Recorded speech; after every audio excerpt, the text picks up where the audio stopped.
All right, welcome to the deep dive. Today we're jumping headfirst into Krav Maga, and what really got me hooked is how it's built for real people.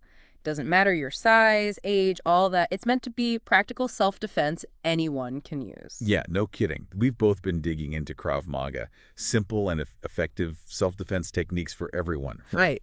And the thing that hits you right away is it's not about looking flashy or doing cool moves. Yeah, It's about, like, getting home safe when things go bad. absolutely. So the book lays it out pretty clearly. Hmm. Krav Maga's whole origin is in giving ordinary folks, people like us, powerful but easy to learn ways to fight back against threats. The whole point is survival, using these specific fighting and counterattack methods to get out of dangerous situations alive. Exactly. It's not something that came out of, like, a traditional martial arts school. Right, right. It was created because of real dangers with the goal of, like, immediately shutting down the threat. It's almost like problem solving, but with your life on the line. It's like applied self-defense. Totally. And it's not like some completely isolated thing either, Right. right? The book mentions how Krav Maga takes the best bits from all kinds of martial arts, karate, aikido, wushu, all of that. It's kind of building on what already works. Yeah, it's a blend, taking proven techniques, Yeah. but then filtering them through this lens of real-world chaos. Right. Like what actually works when you're caught off guard, you're stressed out, and someone's really trying to hurt you. That's what Krav Maga tries to answer. And because it's so focused on actually working in those messy situations, it's known for being one of the toughest combat systems there is. Tough almost feels like an understatement. I mean, the book even says that some Western military experts consider it to be one of the most, formidable systems out there, Yeah. battle-tested in real conflicts. Wow, that's intense. Right. And the mindset behind it, no messing around, it's hit or get hit. You get the feeling that hesitation could actually get you killed. Yeah, it's not just a saying. It's like they rewire your brain to respond to threats instantly. Instead of just reacting, you're taking charge. And that eliminates hesitation, which is a huge part of why it's so effective. Makes sense. So that urgency, that need to act decisively is what Krav Maga drills into you. Right. It's all about taking action immediately and decisively to survive. It's all about survival. And that's why you see it used by police, military, special forces all over the world. Right. They need something that works, and they need it fast. They need it now. And this book explains how this whole system is structured into two main parts: self-defense and contact combat. How do those two fit together, practically speaking? Well, think of self-defense as, like, your initial shield when someone attacks. Okay. It's how you stop them from hurting you right then and there. Contact combat is what comes next. Once you've defended yourself, how do you quickly and decisively take them out of the fight? They work together because a good defense often sets you up for a powerful counterattack, which falls under contact combat. I see. So it's like a natural progression. You All right, so let's start with self-defense. The book opens with this really intense scenario. Oh, yeah. Imagine you're in a parking lot, you're opening your car, and suddenly someone's there with a knife at your throat. Talk about a terrifyingly real situation. Absolutely. And it really drives home the essence of Krav Maga self-defense, which is that quick, aggressive response. You have to shut down the attacker and get back in control, which might even mean disarming them in that knife situation. Yeah. So the book says the main point of Krav Maga self-defense is to protect yourself and others, if you can, from attacks, prevent injuries, and stop those attackers in their tracks. It seems to cover pretty much everything, from basic punches and kicks to really dangerous situations, sticks, knives, even pistols, and hand grenades. Hand grenades, things got real serious real fast. It did escalate quickly, but it just goes to show how many different threats Krav Maga prepares you for. The idea is always the same. No matter what the weapon or the attack is, the ultimate goal is survival. And going back to the founder, Imi Lichtenfeld, it's interesting, he developed this for the Israeli army, and he had a really diverse group to train young recruits, older reservists. Right. It makes sense why he focused on simple, instinctive movements rather than those complex techniques that take years to master. Yeah, you need something that works right away. Exactly. The beauty of Krav Maga's self-defense is anyone can learn it.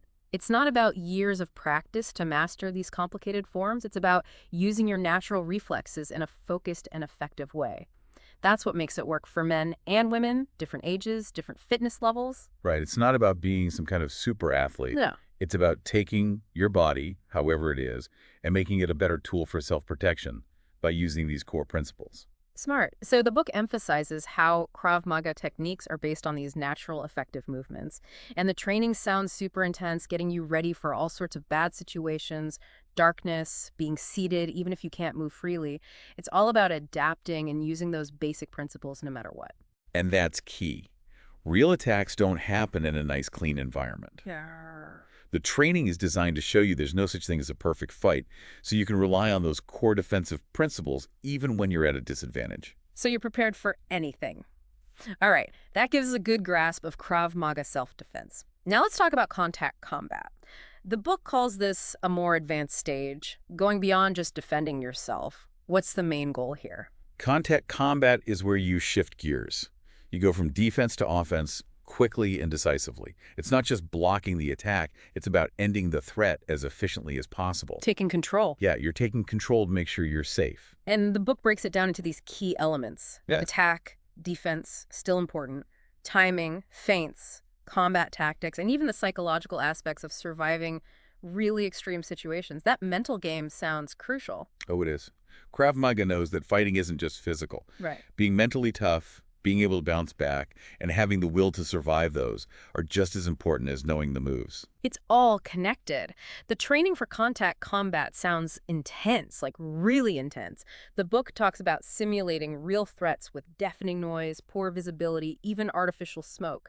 They throw in exhausting drills, make you train on uneven ground, even use blindfolds. They throw everything at you. It sounds like they're trying to push you to your absolute limits so you learn to stay focused and react, even under huge pressure. That's the idea. Yeah. Overload your senses, and you're forced to rely on your instincts and mental toughness. Right. The psychological training is about strengthening your spirit, making you hyper-aware of your surroundings, and even teaching you how to spot potential dangers before they turn into a fight. Avoid it altogether. Exactly. And just like with self-defense, the book says that Krav Maga training is the same for everyone. Men, women, young, old, it doesn't matter. That's the beauty of it. Yeah. It's all about those natural reflexes and a straightforward way of learning. No wonder it's got the respect of martial arts experts, professional fighters, even law enforcement. It's universal, and it works. It's not about being super strong or having some special athletic gift. Right. It's about giving anyone the skills to survive through these fundamental principles applied intelligently. It's about leveling the playing field. Okay, so we've got the structure. Now, the book gets into the fundamental rules and principles of Krav Maga, which feel like the ethical and practical backbone of the whole system. Right. Let's start with the basic rules. The first one is pretty direct, don't get injured. But it's more than just trying not to get hurt, isn't it? Yeah, definitely. It's about developing the skill to see attacks coming and stop them effectively. It's about reacting in a way that minimizes your risk. It's about not leaving things to chance. Exactly. It's not about luck. It's about reaching a level where you can handle dangerous situations smartly. Absolutely. It's about being able to recognize the threat, defend yourself effectively, and then counter in a way that keeps you safe. Your skills and awareness are your best defense. Skill and awareness. The second rule is be humble. That might seem a bit out of place in a combat system. Yeah, you don't usually think of humility and fighting together. Right. But it talks about not showing off, avoiding fights you don't need to be in, keeping your ego under control, and being open to criticism. How does that fit into self-defense? Well, humility keeps you grounded. Okay. If you let your ego get in the way, you can get overconfident. And that leads to bad decisions in dangerous situations. Right. Being open to criticism means you can learn and get better, constantly improving your skills. And avoiding fights whenever you can is the best way to stay safe. The best fight is the one you never have. It's true. A humble approach keeps you focused on learning, not on proving yourself. Exactly. It's about being effective, not arrogant. The third rule is behave right, which, as the book explains it, means doing the right thing at the right time. Makes sense. It links your physical and mental state to your ability to control a situation and use your skills to resolve conflict peacefully, if that's an option. It's almost like having a responsibility that comes with knowing self-defense. Absolutely. Yeah. It's about using your training responsibly. Right. Recognizing when you can de-escalate a situation and choosing that path. Right. It underlines the fact that physical force should be the very last resort, and you should act based on your understanding of what's happening. Understanding the situation. Yeah. Knowing you can defend yourself gives you the power to avoid a fight altogether. It's about being responsible and capable. Exactly. And the fourth rule is pretty stark. Become experienced so you don't have to kill. Whoa. It says that experienced practitioners can stop a fight quickly and effectively without causing serious harm. They develop a kind of sensitivity. But then it throws in this really blunt reminder, if someone wants to kill you, kill him first. That's a pretty intense statement. It is, but it highlights what Krav Maga is really about: survival. Ideally, you want to be so good that you can neutralize a threat without hurting them too badly. Right. But the system also recognizes that in some situations, in really life or death scenarios, you might have to use deadly force. You might not have a choice. No. The key is knowing how dangerous the situation is and reacting accordingly, always putting your survival first. It's about knowing the difference between a threat and a life or death situation. Exactly. You de-escalate when you can, neutralize with minimal force when you have to, but you always remember that staying alive is the priority. Survival is paramount. So prevent violence first, but if you have to, respond in a way that neutralizes the threat. Now let's look at the core principles of Krav Maga. The first one reinforces that idea of putting your safety first and preventing danger if you can. It's all about awareness and avoidance. Being aware of your surroundings is so important. Yeah. If you can spot potential threats early and avoid them, that's always the best outcome. Your personal safety is the #1 priority. Prevention is key. The second principle is about using your natural reflexes, but refining them for protection. This ties back to that idea of simplicity and accessibility. Right. Krav Maga doesn't try to force you into doing movements that feel unnatural. It takes the way your body already reacts and makes those reactions more effective for self-defense. It's like fine-tuning your instincts. Exactly. The third principle is all about being able to defend and counterattack quickly from any position while staying safe and comfortable. That adaptability seems essential. It is. Like we were talking about before, attacks can happen anywhere, anytime, Yeah. and you might not be in some perfect fighting stance. Right. Krav Maga teaches you to react effectively no matter what your starting position is or what's happening around you. You have to be ready for anything. Exactly. The fourth principle is about responding appropriately to the situation and controlling how much force you use to avoid hurting the attacker more than you have to. Which makes sense. It goes back to that rule about not having to kill, emphasizing a measured response. Right. The goal is to stop the threat, not to cause as much damage as possible unless you absolutely have to. Right. Understanding and controlling your level of force is a huge part of responsible self-defense. It's about using just enough force to stop the threat. That's exactly. The fifth principle is straightforward. Strike vulnerable points effectively to take the attacker down quickly. Makes sense. This is all about making your counterattack as impactful as possible. Yeah, Krav Maga focuses on hitting the most sensitive areas of the body. Okay. That way you can quickly disable an attacker and end the fight fast. It's about efficiency. Totally. The sixth principle throws the rulebook right out the window. Use anything around you as a weapon. No rules, no limits. That's a big difference from a lot of traditional martial arts. It is. It shows you how important it is to survive no matter what. In a real fight, anything you can grab becomes a potential weapon. A pen, a chair, your keys, anything. Whatever you can find. Exactly. And the last principle focuses on how you learn, going from specific techniques to being able to improvise based on the situation. That's the ultimate goal, right? Right. To know the principles so well that you can adapt and react smoothly to whatever happens. The early training gives you a strong foundation of techniques, but eventually you want to understand the principles so deeply that you can apply them creatively in any situation, even when things are unpredictable. So it's not just about memorizing moves. No, it's about building a foundation for adaptable self-defense. All right, so now the book gets into the practical stuff, starting with the main combat positions. It stresses how important it is to have a good fighting stance so you can observe your opponent, maintain control, attack, maneuver, and defend yourself effectively. It's described as your starting point and your safe return point in a fight. It's your home base. Yeah. Your stance gives you balance, mobility, and the power you need for both attacking and defending. This is the foundation. Exactly. And while the book explains these main positions, it also says that in real fights, you often have to adapt and react from less than ideal starting points. It's about being flexible. Right. So the first position is the frontal standby position. Can you break that down for us? Sure. In the frontal standby, your feet are about shoulder width apart, parallel to each other, with your knees slightly bent.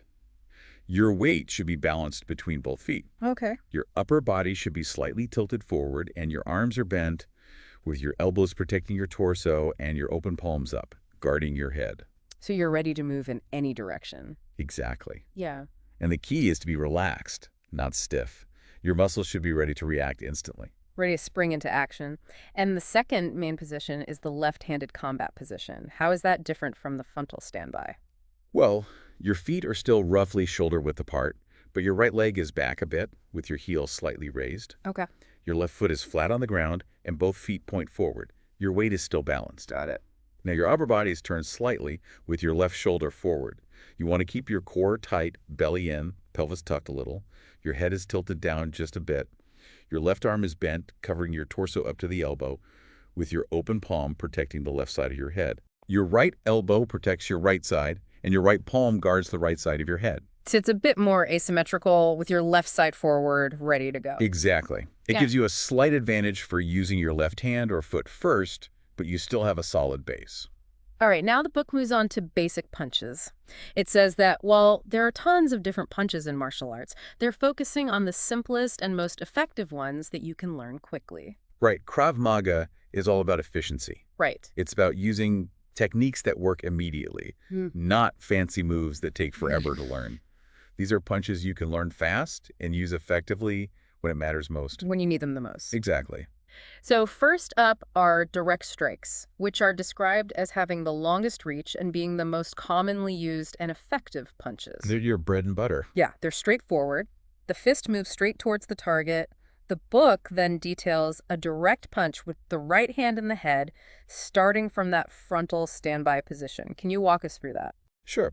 You start by pushing off your left leg and taking a small step forward with your right foot, shifting your weight onto it. At the same time, you rotate your torso from right to left, pivoting on your left hip, and bring your right shoulder forward as you extend your right arm straight out in a punch. Your left elbow stays down, protecting your torso, and your left hand is up, guarding your head. So you're using your whole body for power. Exactly. After the punch, you bring your right hand back along the shortest path to your guard. You hit with the large knuckles of your index and middle fingers, and your fist can be either vertical or with your thumb tilted up slightly. Okay.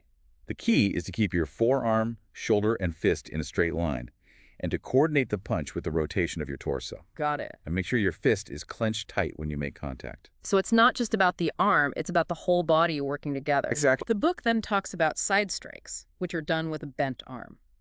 The angle depends on how far away the target is. The main things here are the curved path of the fist and the way you transfer your weight and rotate your torso. It's like a whip. Yeah. Let's look at the side punch of the right hand to the head, again, starting from that frontal standby. Yeah. What's different here compared to the direct punch? Okay, so you also step forward with your left foot and put your weight on it. Then you rotate your torso, bringing your right shoulder forward as you punch with your right fist. But this time the punch goes sideways and your arm is bent instead of straight out, like in the direct punch. So the trajectory is different? Yeah, but you can see how that same idea of straight line efficiency is adapted for a different angle of attack. Right, adapting to the situation. Okay, next are strikes from below. These use a fully supinated hand palm, up bent at a sharp angle.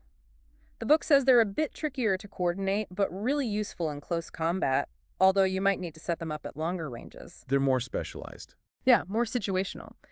These strikes move upwards in a curve, you transfer your weight to the opposite leg, and you turn your torso away from your striking hand. Let's break down the strike from below with a right hand fist to the head. Okay, so starting from frontal standby, you step forward with your left foot, putting your weight on it, and bend your left knee. You lower your right shoulder at the same time. Then you rotate your pelvis and sharply straighten your right leg, pushing your pelvis forward. You bend and rotate your torso as you punch upwards with your right fist. Then bring your hand back to your guard. So a lot of moving parts. It's a bit more complex, but it's super effective in tight spaces or when your opponent is right up on you. All right, then there are blows with the edge of the palm. The book says these are for targeting the throat and neck, and you can do them from the outside in or the inside out, hitting with the side of your palm where your little finger is. Gotcha. The main point is that they're easy to do, often without much torso rotation, relying more on the bending of your arm. So let's look at the strikes with the edge of the palm from the outside inwards. All right. Starting in frontal standby, step forward with your left foot, putting your weight on it. Bend your right arm and raise it near your right ear. Now, The strike itself is done by flexing your arm at the elbow and shoulder, moving your hand in a horizontal arc outside in making contact with the edge of your palm. Your left hand stays up to protect your head. These palm strikes can be really good for knocking someone off balance or hitting those vulnerable soft spots. And the second variation, the strike with the edge of the palm from inside outwards, what's different there? You still step forward with your left foot and shift your weight. This time, though, you rotate your torso and bring your right arm up, bent at the elbow, towards your left ear.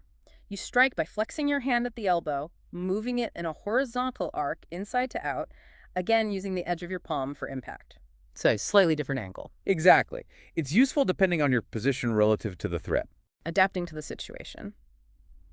Finally, in the punches section, we've got the side strike with the elbow. The book says these are super strong, mainly for close quarters combat. Can you run through the side strike with the elbow, starting from the frontal standby position? You bet.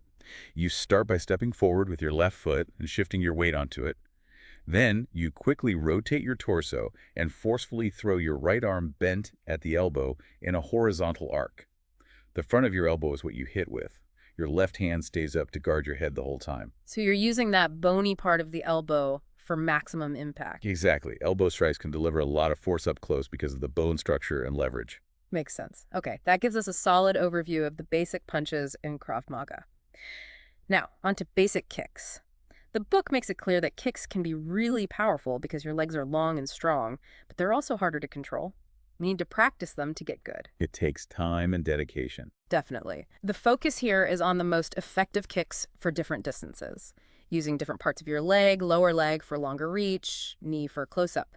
The key things to remember are: keep your balance, use the shortest path to the target, bring your leg back to your starting position quickly, and be ready for anything that comes next. Let's start with the direct kick with the left foot, starting from the combat position. Can you walk us through that? Absolutely. So you're in your combat stance. Shift your weight onto your right leg and lift your left thigh up, keeping your toes pointed down. Then extend your leg forward in a kicking motion by flexing your shin. Make sure your toes are pointing towards your target. After you make contact, bring your leg back along the same path and go back to your combat stance. Okay. This direct kick can be used to target different areas like the torso, the head, the hip, even the groin. It's versatile, and balance is key here. Oh, absolutely. With all these kicks, balance is crucial. These basic kicks really emphasize having a stable base and controlling how you extend and retract your leg. Right. So what about the straight pushing kick with the left foot? How is that different from the direct kick? It's similar to the direct kick. You transfer weight to your right leg, lift your left thigh with toes pointed down. But instead of a snapping motion with your lower leg, the pushing kick is more forceful. You're pushing with your shin. You can even add more power by thrusting your pelvis forward when you hit. And your foot should be facing upwards on impact. Then you bring your leg back the same way and return to your stance. This one can be done with the whole sole of your foot or just the heel. Gotcha. So it's more about force than speed. Yeah, and it's great for creating distance and messing up your attacker's balance. Okay. Then there's the side kick with the left foot. This one looks like it involves more twisting of your body compared to the other kicks. You're right. From your combat stance, you start by shifting your weight to your right leg and lifting your left upper thigh.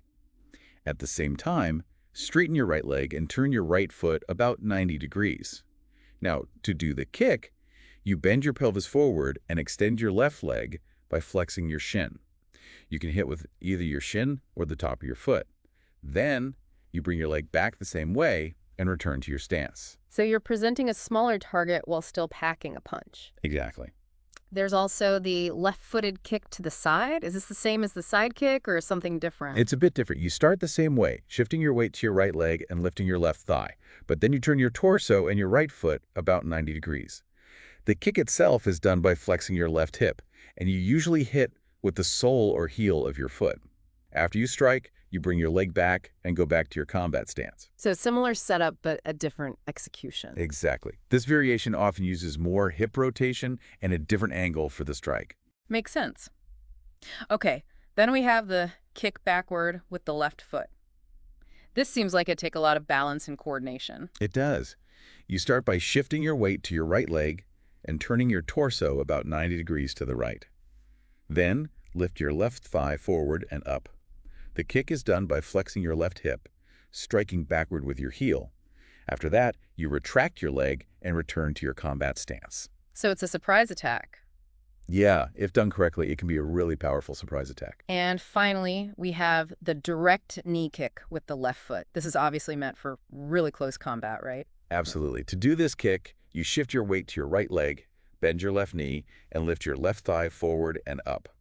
You strike by thrusting your knee forward, straightening your right leg, and keeping your left leg bent. Okay. As you strike, your pelvis should be pushed forward, your abdomen pulled in, shoulders level, and your chin tucked down for protection. Your hand should be as if you're grabbing the opponent's head for control. After the strike, you retract your leg and return to your combat stance. So it's a powerful, focused strike. Definitely. The knee kick is a devastating close-range weapon, especially effective against the midsection or groin. Okay, so we've covered the fundamental strikes of Krav Maga. Let's move on to basic defense techniques. The book says the main goals of defense are to immediately stop an attack, either by blocking it, moving out of the way, or making the attacker miss. It also points out that a good defense can mess with the attacker's mind, making them doubt themselves. It's a psychological game, too. It is, and it really emphasizes how important it is to be good at both attacking and defending. They go hand in hand? They do. The first technique is the left-hand block on the upper level and direct punch with the fist of the right hand. This sounds like a pretty basic and common response to a high attack. It is. You usually use this block right at the start of an attack that's coming towards your upper body or head. To do it, you push your left hand forward and up, hitting the enemy's hand or forearm near their wrist, just like a batting motion, from inside to outside. If you can, and it's necessary, step towards the attacker, maybe shifting your weight onto your left leg to close the distance. And immediately after the block, you punch straight to their head with your right fist. So block and counter. Exactly. Yeah. You can also do this with either hand to block and the other hand to strike. Versatile. Right. The next technique is the left-hand block on the lower level and direct punch with the fist of the right hand, which is specifically for countering punches or kicks that are aimed low. Right, low attacks. If someone attacks low, you block downwards with your left hand and forearm, trying to hit their wrist or forearm. The block itself is small, maybe 6 to 8 inches in range. To make it stronger, you can rotate your torso at the same time, adding momentum to the block. Right after the block, you punch straight to the head with your right fist.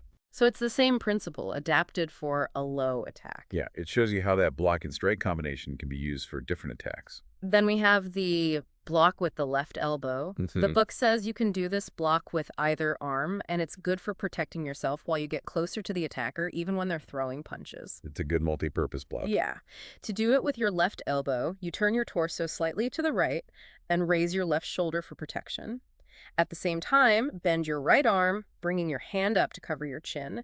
Your left hand drops down, slightly bent, to protect your torso. Okay. After the block, you quickly bring your left hand back up, ready to counterattack. So you're always prepared to strike back. Always. Elbow blocks are really good for close-range fighting and for taking hard hits. They use your natural armor. Exactly.